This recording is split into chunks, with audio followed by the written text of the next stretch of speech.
Hello there and welcome to the card grotto. For my card today I'm using this hollyhock image from the Sunshine and Smile stamp set from Clearly Besotted.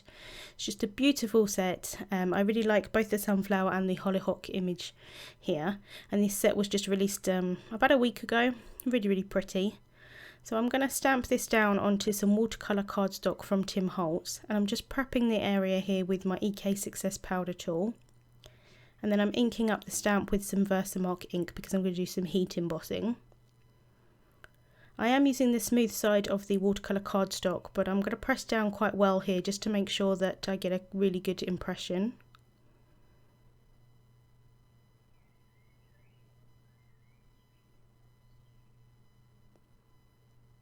And then I'm going to add some Hero Arts white embossing powder onto this. Just tapping off the excess, and then I'm going to funnel that back into the little jar. I'm using like a flattened out coffee filter. I do find them quite good to use just so that you can kind of filter it back into the jar. And although I still get a little bit on my work surface, not too bad. So then I'm using my heat tool here, and I'm just going to heat set the embossing powder just to make sure it's all completely melted.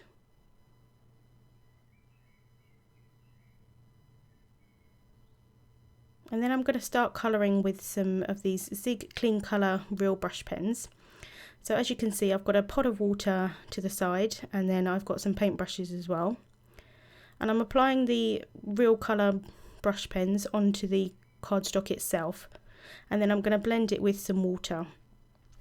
While I'm doing this, I thought I would quickly kind of give you a mini review on these brush pens because I've had some requests to do a review, and I thought the best way for me to do that was for you to see actually how I'm using them.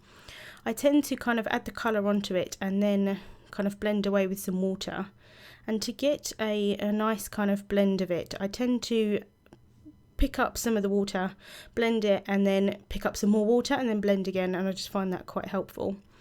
And also what I really like about these pens is that you can add extra on top. So if you want a darker colour, you can just add a little bit more on top of the water. It does no damage to the brushes itself. And I do quite like that because that's quite difficult to do with some other kind of watercolour pens. It tends to pill up the cardstock a bit, but these ones don't at all. As you can see, I've got really vivid colour here, and it does kind of blend quite well into a lighter colour, which I do like.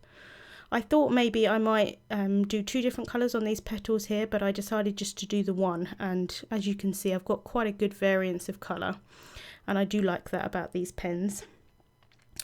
I also like that you can blend them with or without water. They blend really quite well without water if you didn't want to. I particularly bought them to use as watercolour, so I would blend with the water.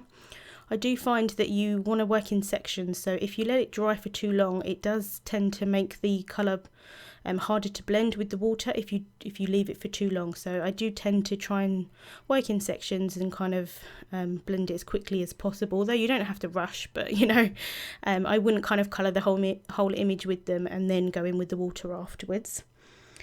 And also I like that they're a really good price point. In the UK they're about £1.95 or £1.97.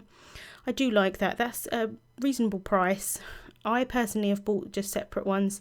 I don't think you need all of the colours. I personally don't think I do anyway. Obviously it's always nice to have lots of different colours, but I found that the colours that I've got so far I'm really happy with. I've got about 10 or 12 different colours. And one other thing is that they do have quite a high contrast. As you can see, they're quite bright colours, and I quite like that as opposed to, say, like the distress markers, although I definitely like them both, I have to say. I think these are nice because they are bright colours, and the distress markers tend to be a little bit more muted. However, you can mix these with quite a lot of water, and then they become like a paler shade, which is quite nice as well. So I'm going to speed up the video here, although it's technically already speeded up. I'm going to speed it up even more, play some music and let you watch while I colour the rest of the image.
After finishing colouring in my image, I'm using this heartfelt thanks sentiment.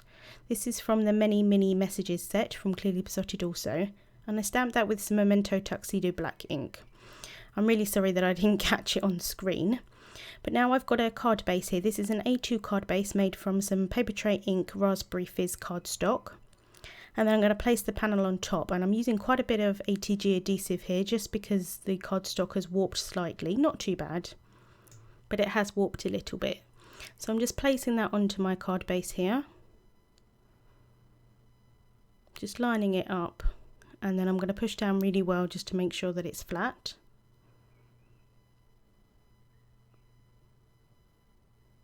And then I'm going to add my sentiment onto it. So I've cut that out, just leaving a small sort of white border around the actual sentiment itself. And I'm going to add that with some clear foam tape. So I'm just cutting this down and then adding that onto the back. I do apologise, it's a little bit off screen, but you get the idea of how to add foam tape onto the backing of a sentiment piece here. So I've just taken the backings off of the tape, and then I'm placing that down onto my card with some tweezers.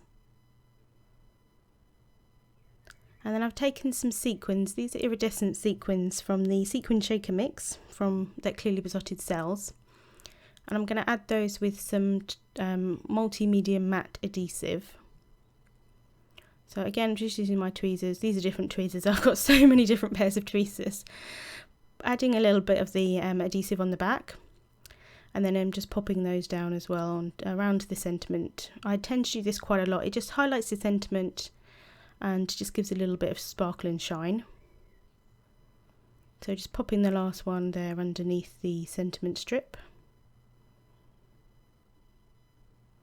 And then a card is not a card if you don't have some Wink of Stella on it. So I'm just going to add a little bit of Wink of Stella into the centres of the flowers, and then a little bit on the petals themselves as well.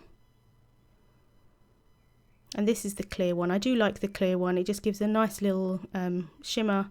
You can't really see it in videos or photos, but it's nice, and it's like a subtle shimmer just on the card there. So that was my card for today. I hope you've enjoyed watching.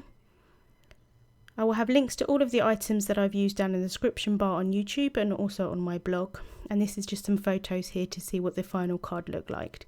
Thank you so much for watching, and I'll see you soon.